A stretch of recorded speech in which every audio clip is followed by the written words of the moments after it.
Average girls, average and owning it. Average and owning it. Yeah. Hey party people, and welcome. Welcome to Lyria. You've done that before. That's what I think every time, though. Really? Anytime What's anyone that says from? welcome. She's a man. Oh, sorry. I couldn't think of what Lyria was from. For some reason in my head it was like a sci-fi thing, like a planet, and then I had to remember that I live in the real world. You with do. Pop culture references. Right. You know what I mean? Not just your sci-fi films. So that I clearly watch every minute of every day. Ooh, massage my shoulder. Well, welcome back to Average But Owning It. We're glad you're here. We have our lovely guest yet again. A fan favorite, and by that I mean our favorite. She sends us messages to put her on our episodes, and we listen because we do love her. So Emerson, she's fine. Let's just give the people what the people want. Well, give the people she said, what "Let's the give people the want." people what the people want," and indeed, the people, meaning the three of us, do want you. So, what is your hot take? Okay, I feel like I know Haley's answer to this, but I don't know Maddie's, so we'll see. And I might not know Haley's. Okay. If you could go, out of all the podcasts that you've done so far, like your true crime podcast, if you could have 20 minutes with any person.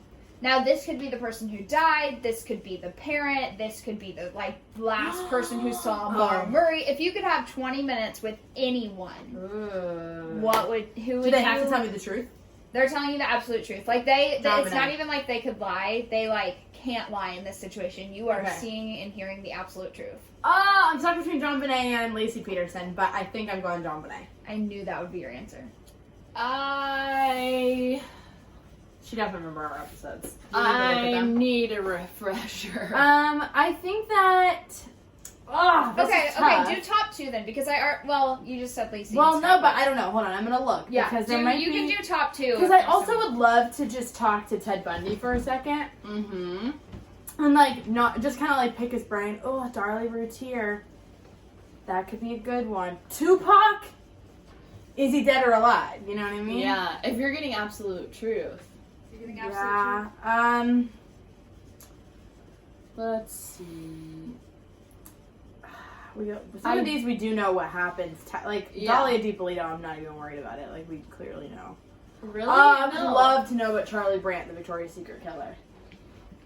I would love. He was the one that took. You just want to talk to him. No, yeah, he's the one that killed himself, so no one really knows how many people he killed, what went on there.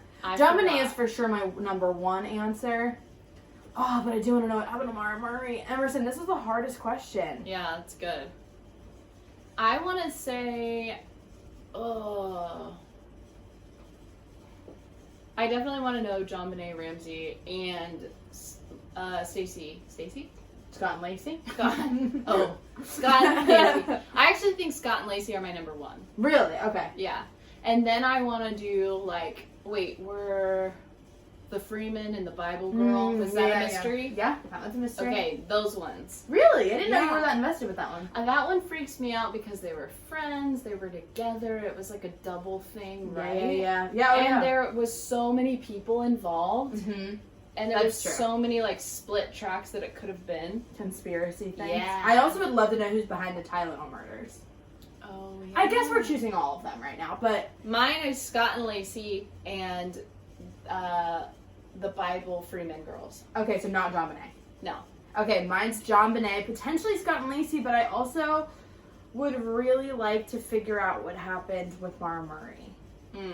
Can you refresh me and maybe somebody listening who can't remember who Maura Murray is? Maura Murray is the one where she mysteriously just called out of work. Textbook girl. She She had her textbooks in the car. People thought she was running away. She got all that alcohol. She was just driving. And then 1 minute she was there. 4 minutes later the police showed up and she was gone. And there were no footprints anywhere. And they lost her scent. And no one ever knew where she went. If she ran away. If she met with foul play. If she died. They never found her remains. It was a very up and vanished. And a lot of people, and I think the weird one about that one is so many people are split. I remember Tori sent me a voice memo after she listened to it and was like, hey, debriefing, I really think that she ran away. Like, I think that was her end game, but I don't think that at all. So it's weird because people are very split on that. Mm-hmm. I don't know. What do you think? What one do you want to know? We're in this house. We're very invested with both the John Benet Ramsey case and the Peterson case. Yeah, I feel like the Peterson case, for starters, would be like, that's like what my gut is saying to go with as far as like who I want to know. Uh-huh. But also, I listened a couple weekends ago. I was driving back from South Carolina, and I like caught up on a few of your guys' episodes because I'm behind. She I'm left behind, us. but I listen to them live a lot, so I have That's a reason. true. But I hadn't heard the episode about the mom who was like stabbed and her kids died. Darlie. All the D names, yes. Yes. And I would love to know the sock situation. Oh, you're right. Like, the sock. was it her? Did she do it? Because I really don't think she did, but part of me is like, she has to be guilty. But the other part of me is like, there's no way she had We're enough split time. on that one, actually. I get both sides of the coin. Yeah. I could see that she did it because there's no motive for anyone else to do it. I think she did it. You don't. I'm not necessarily in either camp, but I lean towards no. She also was so close to dying herself. She was. Like, if she inflicted those wounds on herself and barely survived slitting her own throat, which is my actual worst. But when they idea. looked into it, it wasn't that deep. No, it was. What they thought was initially a superficial wound was actually very deep and really close to killing her. But people were saying she's clearly not a surgeon or anything, so she didn't know she was that close to dying. She just accidentally That's what I was think. doing Because it. if you're going to do it and then cover it up, you're going to try and inflict some sort of diversion. Oh, yeah, Okay, but then any kind what's of the- diversion, You I am too don't scared need to do to, that. but you're already messed up for killing 2 of your kids. No, you're just agreed. messed up. I think if you can kill your kids, you can slit your own throat, maybe. Like, No, I think agreed. But the sock situation. The Why sock. would she run the sock down the The street? sock How would changes she have everything. time? There's kids' blood on the sock, and also it's not in a well. She didn't go put it in the middle of the street. She put it in a place where if no one's gonna see it, then why'd you take the time to do it? And she never mentioned it because she didn't know about it. Like, that's the weird part. What if the The kid whole was thing playing was the outside sock. the day before. It had blood on and and stepped on something. It had both of their blood on it. The mom and the kid? No, both of the boys. It's It had very both of the boys' far-fetched blood to on it. think that they hurt themselves at a different time. And also, In I an feel like alleyway with down the forensics, they street. can know the blood was fresh. Like, they would have been like, oh, this is dried blood from Weeks 2 ago days or whatever. Yeah, I guess so. I don't know. That one's hard. I don't Yeah. know. There's lots. I don't know. Tell us which one you would really want to know the answer to. I'm interested to see what people's answers are. Because there's a lot that are very, I don't know. Okay, I was also just thinking as you were talking, I think I might lean towards finding out Scott and Lacey first. Because I'm thinking, no one's on trial right now for John Benet's. But if you cleared the whole thing with Scott, or cleared him or convicted him, you would actually have an answer to what happened there versus like, Yeah, and it's just the baby, like, yeah, but John Benet was a baby. I know, but it's the mom and the baby. You'd be finding out 2 things. Okay, yeah, that's that. That's a good question, Em. That was a good one. Thank you. You ready for some more murder? Yeah. Perfect. So this one we're talking about one of the most notorious crimes in America. Ooh. We're talking about the Manson family. Ew.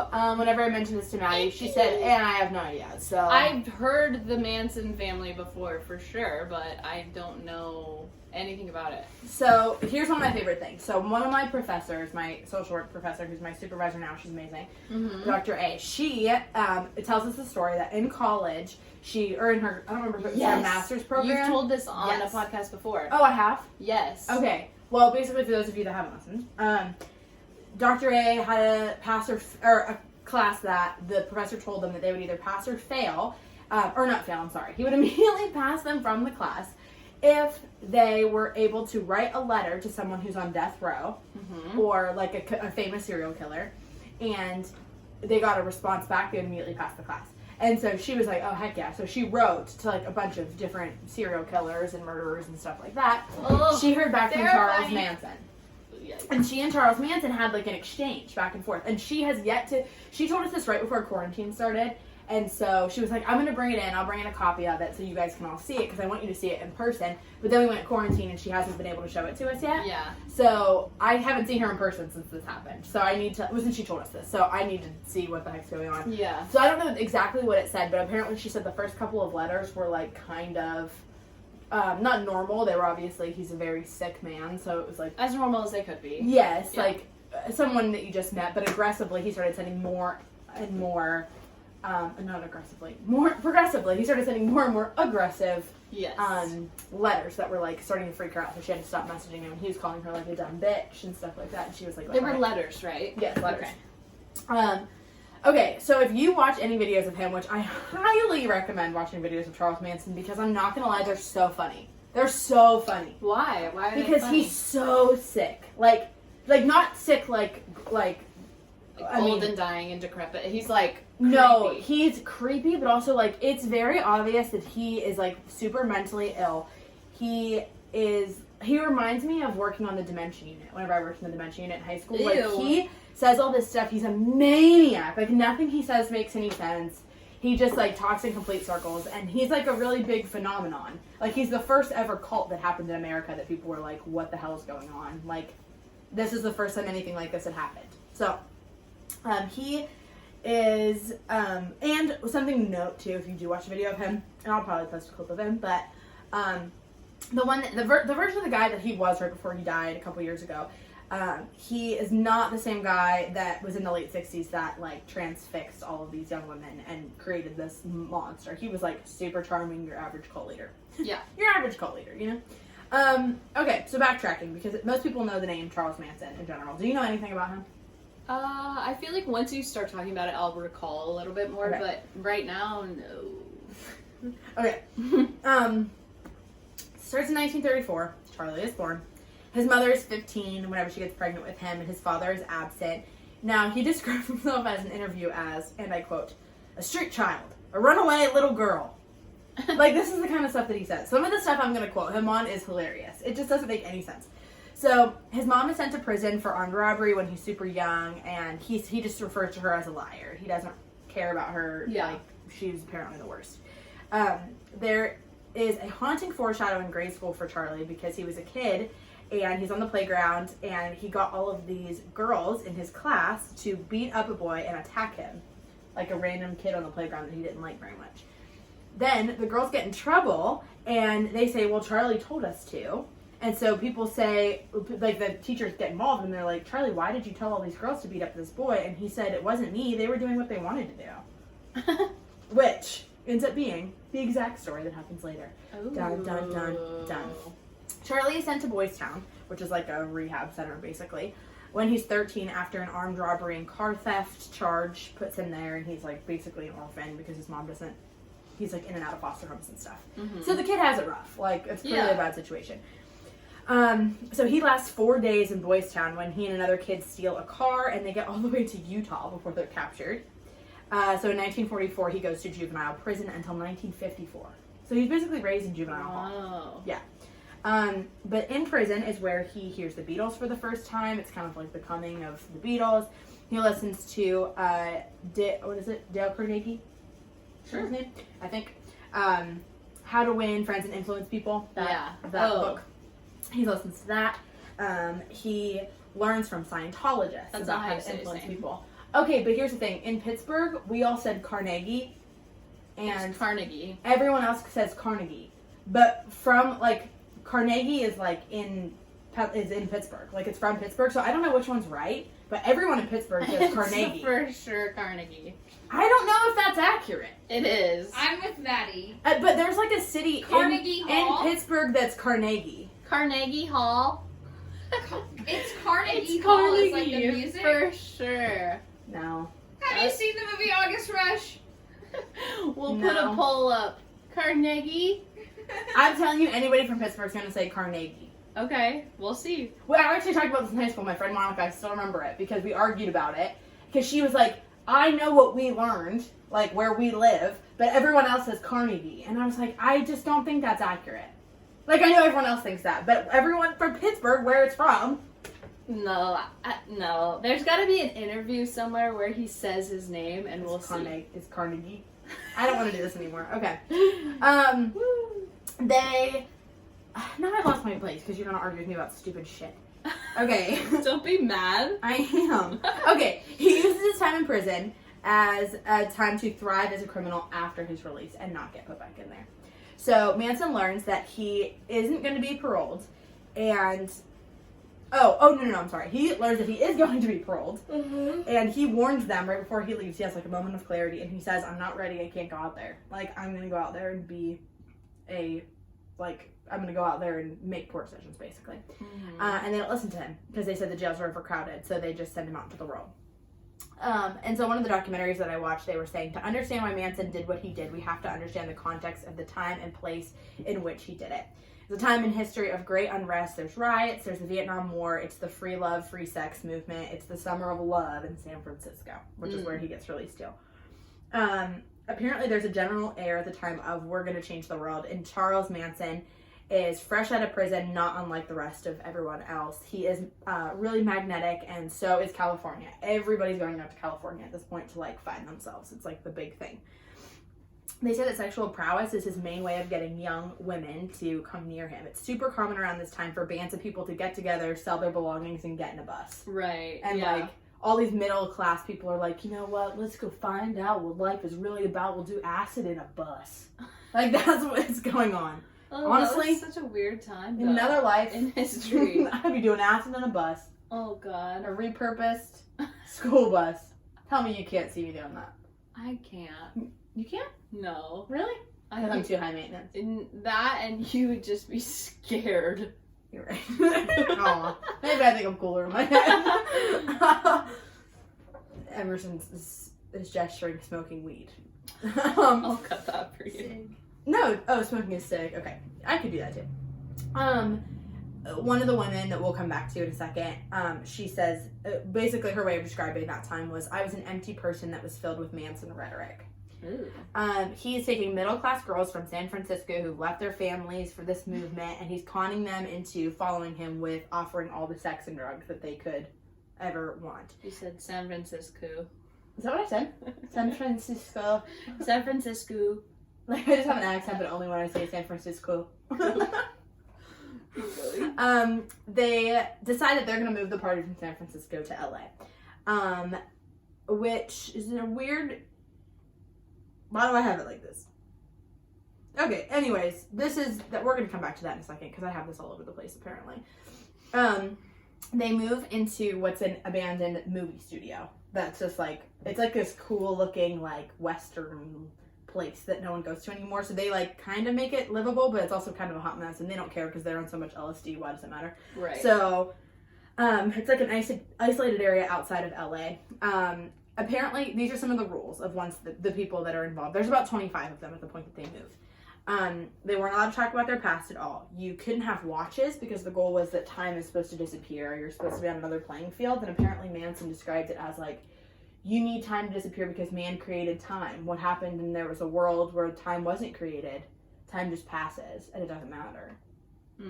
It was supposed to be very like hippie movement. Right. They give up their birthdays. What? There's never any context as to why they did this. He just convinced them that they didn't need them. Because it was indulging in self-pleasure? I mean, I don't really know. Because everything else revolved around self-pleasure in that time. So it doesn't make sense. Not to celebrate? You'd think that I think it was like... because that was something that would be about them, and he needed it to be about him. Oh. It needed to be communal. Okay. Okay, so backing up, because this is where I got lost. 1967 is when Manson recruits his first member, who's Mary Bruner. She's a librarian. I guess she's just bored with her life, and he was like, okay, let's do this.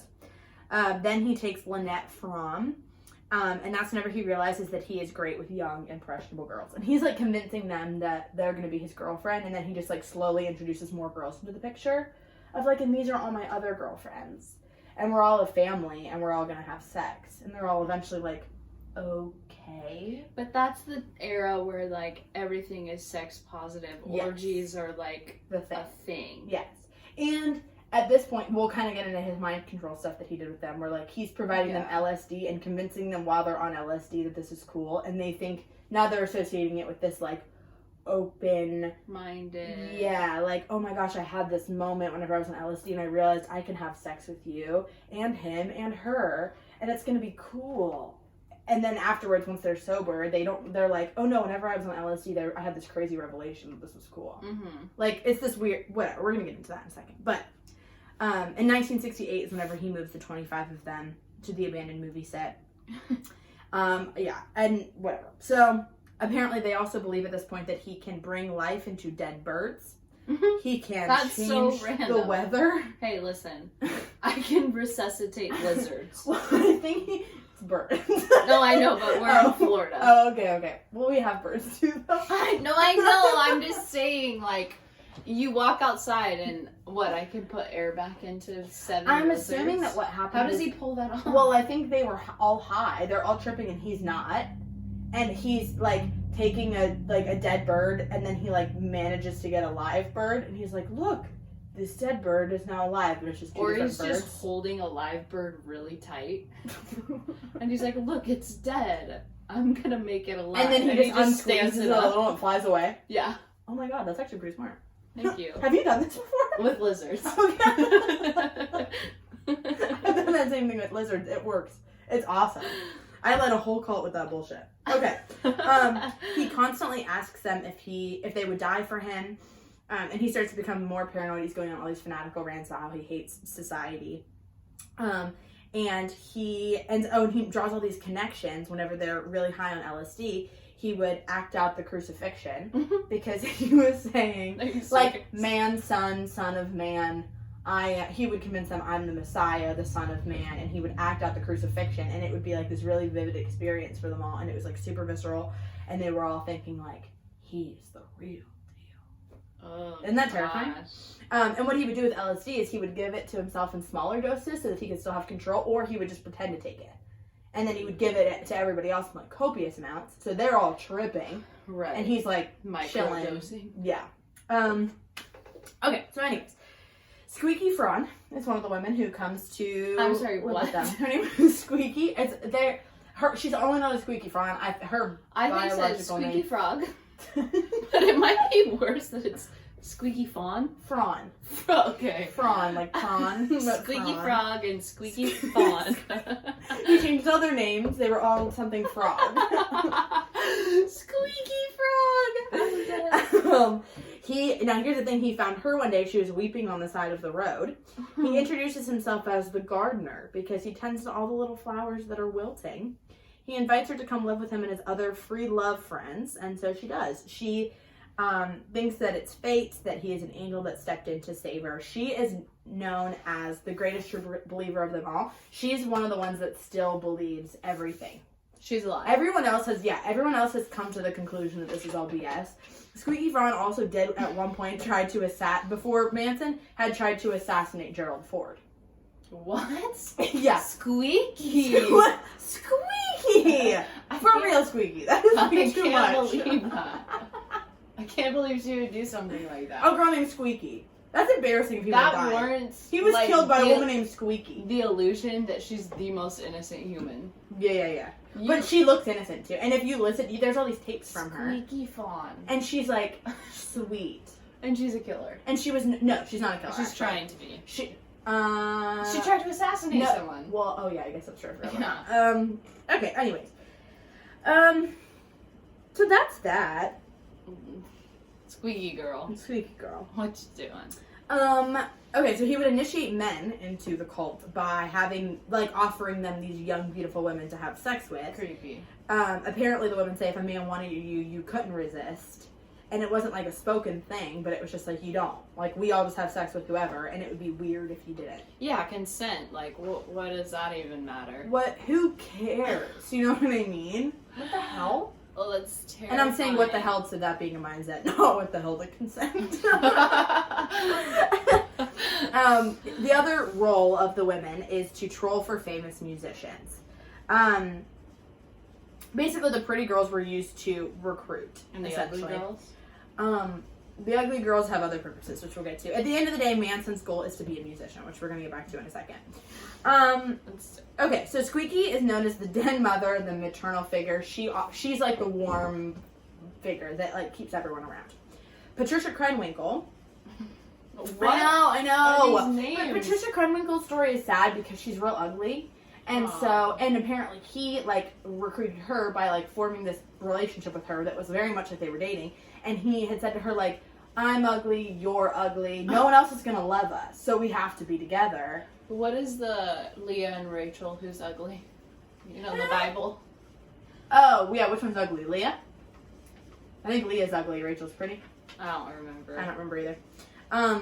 Yeah, that's just She's the ugly one. Do you remember, Emerson? No, but when you said that, all I could think was, I thought you were talking about Brittany and the other one, the conjoined twins. Oh my god. No, we're not talking about I the thought you were going to conjoined name twins. someone that you thought was ugly, and I was going to be like, Emerson, don't say that right now. Did you know, though, that the conjoined twins Are are married. on TikTok? What? They were on my 4-page... I almost said 4-page you. They were on my For You page the other day. Wait, are What they are still their connected? names? Brittany No, and... they were they're on still like connected? Oprah and Dr. Phil and Yeah, but are they everything. separated? No, they're still connected. And I believe... No, they're No, not. they're not. Yes, they are. She saw them. No, Brittany and what are their names? Conjoined twins. I'm gonna find it. But Guys, at not one right now. We're talking about the At Mansons. one point, they were connected, and I believe Obviously. I believe they were married to two separate men. Do they sleep in a bed of 4? I don't. Well, How do you accept? They never consummated that marriage. no, they did. You close your They eyes. talked about it. There's an article. I'm gonna find Put in it. headphones. This can be an episode. My episode. Okay. We ask Emerson all the time if she wants to do an episode, what she's going to do on it. Every time she says, Wiz Khalifa. I love him. Okay, anyways. Pat is known as the dedicated soldier. She's the one that if people try to leave, she convinces them. What do you want to read? Leah's ugly. Okay, there we go. So that Pat is essentially Leah. Susan, who we're going to come back to in a minute. Don't show me the twins right now. Susan was the personal assistant. She was the yes man. She was the one who did anything that Charles wanted. So Charlie would be like, hey, go get me a bottle of water and a stay over. And she'd be like, yep, doing it. Got it. Yeah. Like, whatever he wanted. Tex Watson is one of the few males, and he's the one who's giving the girls murder lessons for months, telling them that there's going to be this war and they have to be prepared to kill people in the name of Manson's family so that they can all stay together. The 3 most known killers are all girls from suburbia, which is why I think people are so fascinated with them. Leslie is one of the most... She's gorgeous. She was homecoming queen of her high school. She is beautiful. She's from an upstanding family. And she had just had enough after her parents got divorced. What, me burping right there? I'm like, I'm drinking sparkling water and everything's going to shit. Okay. You're like, you're like, she won homecoming queen. And then I just burp.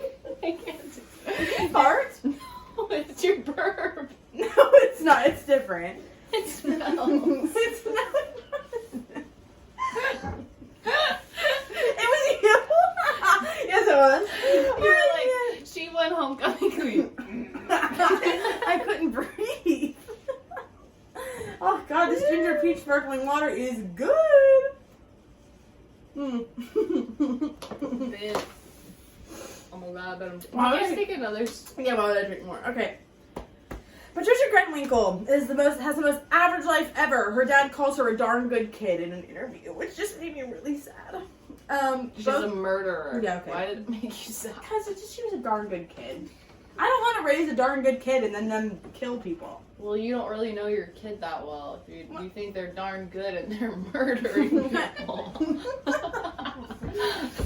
Anyways, both girls had divorced parents by the time that they're in their teens. They both were trying to find their place in the world and found the solution in alcohol and drugs.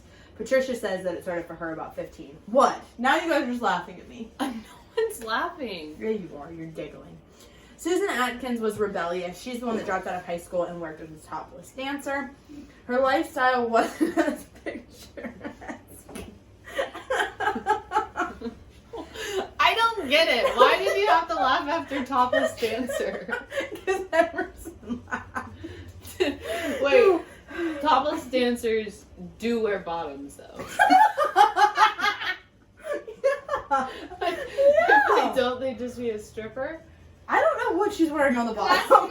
Define stripper and topless dancer and exotic dancer. The difference. Define the difference. Okay, are we ready, people? We've gathered ourselves. Okay. Yeah, we're good. Let's go back to the topless dancer, Susan Atkins, shall we? Her mother died of cancer, you assholes, when she was a teenager. And How were we supposed to know that? Well, I don't know, but if you would have just not been judgmental. I wasn't judging the toplessness of the dancing. You always do. All you do is talk crap on topless dancers. All day long. Whatever. Okay. She's very close with her mom whenever she died, and she, like, went nuts afterwards and, like, was having an existential crisis, which is why she ends up where she is. So during the summer of love, they go to San Francisco, where they meet Charles Manson, who at that point is 72. Only 32. Also, background, Lynette, who is Lynette Fromm, the one that I had just mentioned a second ago. She was voted Personality Plus in high school. But by the end of her senior year, she's dangerously truant, and she started self-harming. Most people think that her father was really abusive towards her, and he stopped talking to her for 3 years while they lived together, and she never knew why. Oh. Isn't that sad? Yeah. He just, like, decided to stop talking to her. So she ends up going out there after high school, and all is happening. So that's a little bit of background on the people. This is what's happening at the time. Manson wants to be the next Bob Dylan. It's like his goal. His dream is that he's going to be bigger than the Beatles. He would send the women out to musicians' houses to make connections, because at this point, like, it's like free information that famous people and celebrities, like, you can get their addresses and their phone numbers and stuff. And so he just send them out. One day, 2 of the women are hitchhiking, and they run into Dennis Wilson, who's the drummer of the Beach Boys. Crazy. So Dennis Wilson is arguably the hottest one. I'm not going to lie to you. He's a good-looking man. He picks them up. He takes them back to his house. They're hanging out. And then he has to go off to the studio for a bit, and he says, like, hey, you can just stay. No. Oh. Maddie just made a killing gesture towards me, if you're listening. He comes back. What are you doing? You're good. Okay. You're just freaking me out. Comes back, and he finds that the entire Manson family has invited themselves over to his house, his, like, Hollywood mansion. And then this became their spot. They would sit around the pool topless and smoke weed all day. Dennis is into this because the girls are beautiful. He can be provided with drugs all the time, and they're cool, and he doesn't have an issue with it. The other Beach Boys know that this is weird, though. They're, like, thinking that Dennis is getting involved in some pretty weird stuff. But Wilson obviously doesn't think that at all. He thinks it's cool, and the Beach Boys are like, are you in some weird group sex thing? And he's like, yeah, man, but it's cool. Like, it's not a big deal. So the thing is that Dennis is apparently the low man on the totem pole of the Beach Boys. He's really insecure, and Manson kind of picks up on that and starts to, like, latch on and tell him how great he is. Charlie ends up writing a song that he calls Cease to Exist, and he takes it to the Beach Boys. Dennis takes it to the Beach Boys afterwards because Charlie shows it to him. And he doesn't end up saying that Charlie wrote it. He just, like, says, hey, here's this new song. It's called Cease to Exist. Well, they end up liking it, and they tweak it a little bit, and they call it Never Learn Not to Love, which is a Beach Boys song. So they record it. Dennis presents it as his, and they perform it on the Mike Douglas show. Wow. And they never give Charlie any credit for it. Oh, he's pissed. Manson's furious. He goes looking for Wilson, and he can't find him, so he leaves a bullet on his doorstep. Oh. Wilson is terrified of Charlie, but Charlie has to let it go because he needs Terry Melcher, the best friend of Dennis Wilson, who's the son of Doris Day. And he's, like, the big guy in the industry that gets people record deals. And he needs him so he can't, like, pull any weird stuff with Dennis. So he ends up pursuing Melcher for months. Melcher eventually agrees to record him at one point after he's already been after him for a while. And you can, like, listen to some of Manson's recordings, like his songs. They're not, like, bad for the day. They sound, like, very average, though. He wasn't anything exceptional. Manson tells his family later that Melcher had promised him a record deal. And by his family, I mean, like, the cult family, not his actual family. But Melcher decides a couple weeks later to back out because he just doesn't think that Manson's that good. And so he kind of just, like, backpedals on everything he said. So Manson is thinking that he lied to him. Now, no one really knows exactly if Melcher actually promised him that, or if he kind of was like, yeah, it's not too bad anyways, dude, like, I'll get back to you, and then just, like, didn't. Yeah. Like, they don't really know what happened there. So he's furious. This is the pivotal moment upon which everything else turns. It's like his fury at this guy.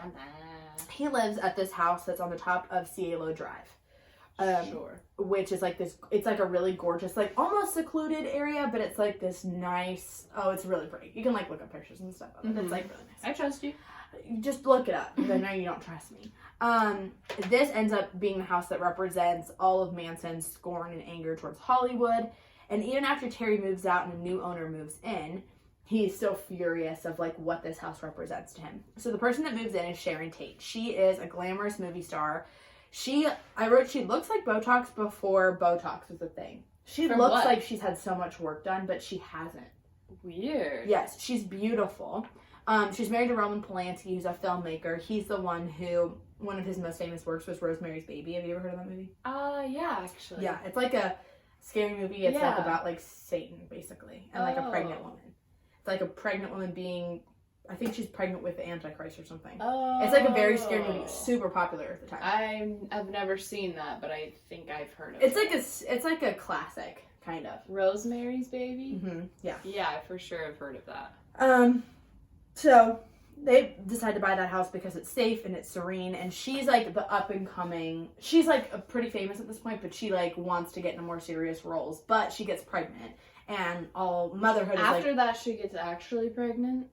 She wasn't in the movie. Roman Polanski is her husband, her. who's the filmmaker. No, it's not about her. And so she finds out that she's pregnant, and this is her dream home to like raise this baby in. So right after they move into the house, her husband Roman is away filming a movie, and so she and her friends come to stay with her. Abigail Folger, and then her boyfriend, who I have written on here as like 4 different names because I'm an idiot, so we're just gonna call him the boyfriend. I don't know. Yeah. And then her one-time boyfriend, J.C. Bring, who's the creator of men's hair design. I don't know. Okay. Those are all the people that are staying there. So there's 4 people. Mm-hmm. Abigail Folger is the heir to the Folger coffee fortune. I was just gonna ask that. In relation to Folger. But she works as a social worker. Aww. And she's really shy. She's kind of like a recluse. She's a big reader. And she meets Sharon, who's bubbly and fun, and connects her to all of these people. They're like good friends. So they go out that evening to get food. They get back to the house at 10 p.m. And around that time, Abigail's mother talks to her daughter on the phone. That, of course, is the night that Charles Manson has sent out orders for his crew to kill everyone in that home because it represents all of his failed dreams. And he knows that Terry Melcher doesn't live there anymore. Yikes. But this is symbolic for him. Yeah. Tex Watson is the follower who's basically the troop leader. So they encounter a young man on their drive there who is selling a clock radio door to door. And in the documentary I watched, they call him just the unluckiest man in LA. Oh. It was just not. They kill him? Yes. Just because he was there? He is approached by a car as he's walking away from the Tate Polanski property on August 8th, 1968. So that's the scene there, which we're going to pause, come back. So Susan Atkins, Patricia Krenwinkel, and Linda Kasabian are the ones chosen for this particular murder. So Charlie wakes Patricia up and says, "Wake up, I want you to go somewhere." And then he says, "Do everything that Tex says." He had told Tex, "You know the house, go kill everyone there." He knows Terry doesn't live there, but the house on the hill represents his dream being slashed by all these rich, famous people who don't care about anyone, so to speak. He tells Susan Atkins to leave something behind, something witchy, to let people know that they were there, which comes back. So Linda was the getaway driver. They drive up to the front gate. Tex climbs over the fence, cuts the wire. Right then is whenever the boy comes out with the clock radio, and he yells out, "Please don't kill me. Like, I won't tell anyone. Like, please just let me go and I won't say anything." Watson shoots him 4 times at point blank range. Oh my god. And apparently they weren't like thinking of anything about like, oh, just let this one kid go, because they were told, Kill like, everyone they're thinking the that's there. Messiah told them, kill everyone that's there. Oh. You have to kill everyone that's there. So, and keep in mind, not that this is an excuse, obviously, but Tex Watson is on speed. Like, he's like, everything is like happening all at once, and he's like completely on drugs and just completely blitzed out of his mind. So they end up cutting through a screen window to get inside the house. Tex announces that he's there with all of the people there, who are all awake still. They're like all up talking. He said, "I am the devil and I am here to do the devil's work. We're going to kill you." Patricia is in an interview saying that she knew that it was madness, but it was almost as if it were too late. Now that they were already there, they just had to do what needed to be done.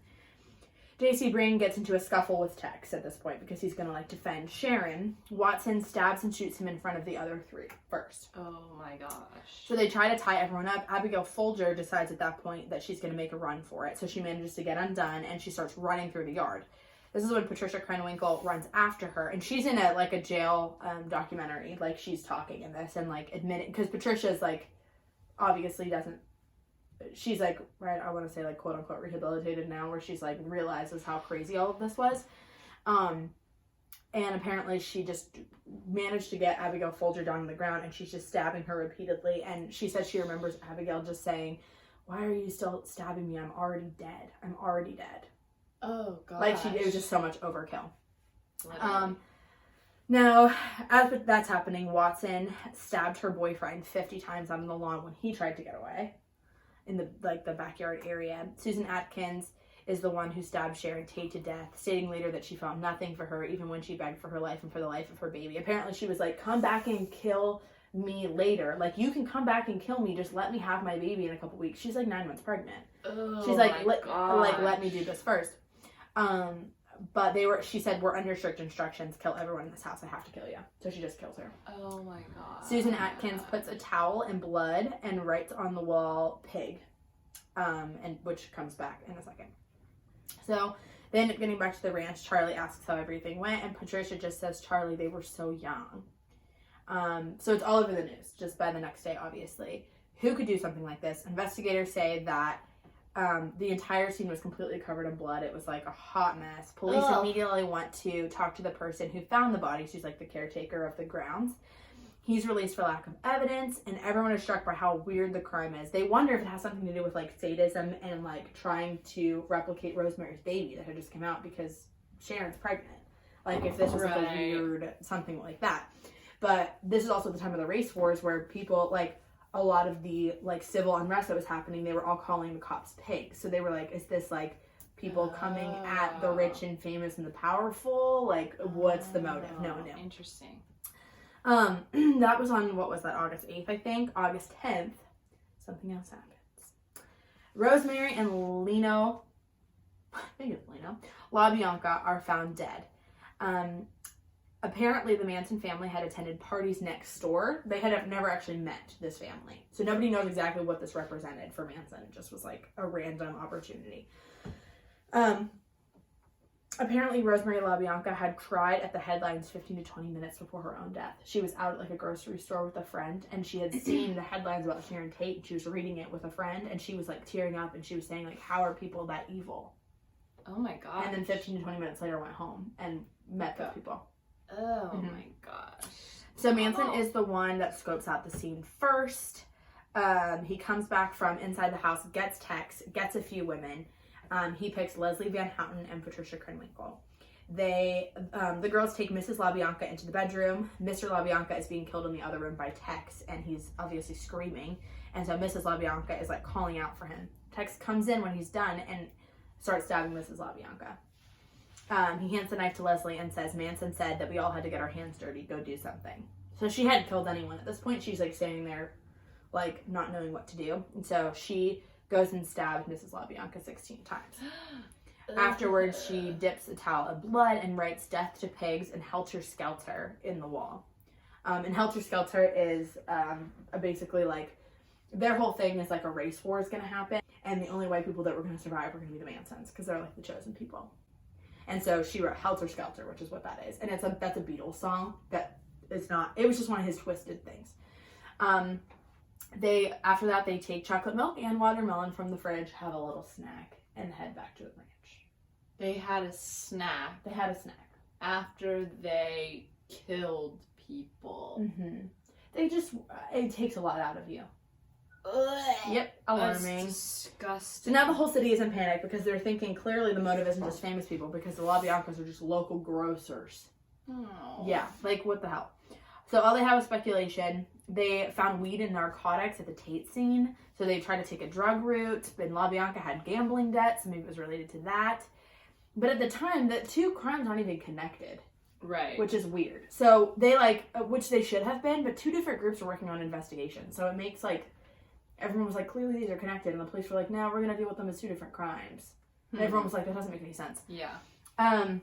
Now, here's the other thing about the botched investigation. A TV crew finds discarded clothing of the killers in the hills surrounding the Tate residence. It wasn't even the police that found it. It was a TV crew. Oh my god. Police aren't even the ones who found it. The gun is found on the same road of the Cielo Road. Cielo Drive? Whatever. Okay, anyways. A young kid is the one who found it, and he had the sense not to touch the gun. And the police officer is an idiot who picks it up with his bare hands, and even the kid says, yeah, they put their hands all over it. Why? This 9-year-old kid is like, yeah, they are stupid. Why did they put their hands all over it? Now, pure luck. Manson family is on the radar already, but not for the reason that you would think. Suspected car theft is why the police are looking at the Manson family. And they're known as like this weird hippie cult, but like harmless because they're like the free love movement. Right. Like they're probably not killing anybody. But Sorry. they can't figure out why whenever they go to do a police raid on that on the police raid on the abandoned ranch that they live on. Mm-hmm.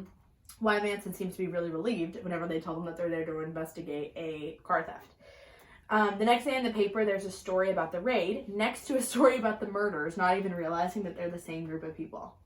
What? Isn't that weird? Yeah. But there's another bungle on the police's part. They get the date wrong on the search warrant for the cars, so they have to throw the entire thing out as inadmissible, and they release Manson. Why? Yeah, exactly, because everything's a mess. Now, his goal now is to get them as far away from LA as possible, so he gets them out to Death Valley, which is not that far, but whatever. His vision had been helter-skelter, like how I said. And he tells them while he's out there, while they're harping more and more on this vision, that he, if he's ever caught, that he's just going to pretend that he's crazy. And then that way he'll be able to get out of it. Mm-hmm. So, James Purcell is a police officer, and he notices a bunch of hippies who've created a little commune outside of Death Valley, and they have all these, like, illegal stolen cars out there. So they end up taking 26 people in jail for car theft. Susan Atkins is the one that gets transferred to LA, and who decides that she wants to impress some of the other inmates. So she starts talking about how stupid the police were, how they were on the wrong track. Mm-hmm. And so she, like, makes friends with this girl who is in her cell, and she says, like, don't you know that, like, about those murders that happened? And she was like, yeah, of course I've heard of them. And she was like, do you know who did them? And she was like, no. She was like, you're looking at her. Oh my god. So, the jailhouse informant obviously informs the police so that she can get a lesser sentence, which honestly, not gonna lie, you gotta do what you gotta do. So, this is where all the pieces start to come together. So, on trial for capital murder shortly after this, Susan Atkins, Patricia Krenwinkel, Leslie Van Houten, Charlie, and Tex. Mm-hmm. The trial starts in 1970. Manson came in a different character every single day. So they said some days he came in to be demonic, sometimes he was really happy and charming and like really trying to like schmooze everybody, and then sometimes he's super talkative, but then sometimes he's totally catatonic. What? Like he's just a zombie person. Some days the women come in singing or wearing colorful dresses or creating a spectacle of themselves in some way. There's like videos of them coming in singing and holding hands, and all of these videos, like it was a shit show. Like it was the first shit show crime.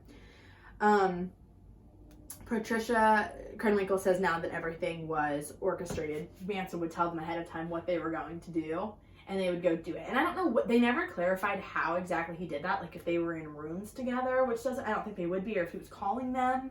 Yeah. In weird. prison. Like, I don't know how that was going. He would say that one day he said, like, you're going to shave your heads. All of you are going to shave your heads. And so there's all these pictures of them at the trial where, like, the girls outside who weren't arrested for anything, who didn't actually kill anyone, because there's all these other people that didn't kill anyone that were just a part of the family. They all shaved their heads. They're all sitting in circles singing outside the courthouse. And then there's the girls inside who also had their head shaved. You're going to get up and scream in the middle of the court, and then they would get taken out. You're all going to get thrown out of court today. Like, he would tell them what to do, and they're like, perfect, we'll do it. Wow. The rest of the followers are camped outside. They sleep there half the time. They're speaking to the cameras about revolution and about loyalty and about how, like, Manson is exactly who he says he is. And at one point, Manson reaches across the table in the courtroom with a pencil and says to the judge, someone needs to cut off your head, old man. Why? But they don't really know exactly what to do with Manson or what to charge him with, because technically he didn't kill anyone. Like, he orchestrated it, but he didn't do it. Yeah, I forgot that. So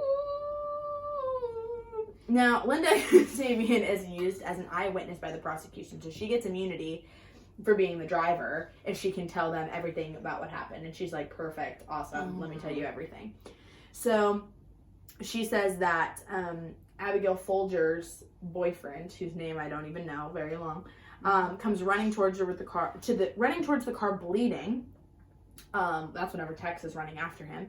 And she said to herself, oh God, please just make this stop. Manson glares at her the entire time that she's up testifying. And Charlie had told the women that they were to tell the jury that he had nothing to do with any of it, and that all of the defense attorneys for the women, and all the defense attorneys for the women are realizing that he had told them that. Like, all of these girls are still very brainwashed, which they're all like, we've never had a client that like is self-sabotaging for the sake of someone else. Like, right. So they don't know what to do.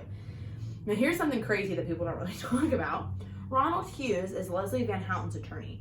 He presents in court that Leslie is a woman who's brainwashed, which is true, who is doing what she's being told, and that Manson is telling her actively to lie about these things.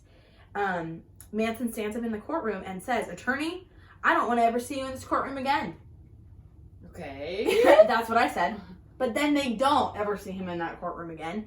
His body is found 6 months later so badly decomposed that they can't determine the cause of death. What? Apparently he was found under a huge rock that had either fallen or been pushed on him. A former member of the Manson family calls the prosecutor's office years later and says that it was a hit from the Manson family, but no one is ever charged in connection. Whoa. Isn't that crazy?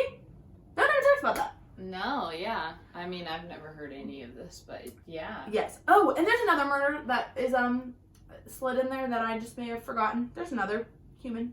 Late July of 1969, Gary Henman. Manson was involved in this one because he sliced off his ear. Oh. Hacha. Another Manson member, a man is the one who stabbed him to death. I don't know why I don't have his name. Susan Atkins writes on the wall, political piggy.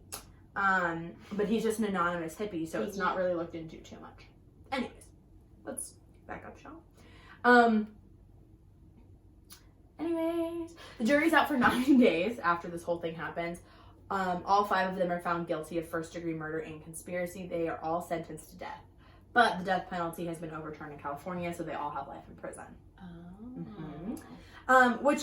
Whenever I was watching Leslie Van Houten and Patricia Krenwinkel, they just seemed so normal, which is weird. I don't know. And they were saying, like, they were like, it's just crazy that we made these horrible, horrible life decisions when we were 19, and we're here forever.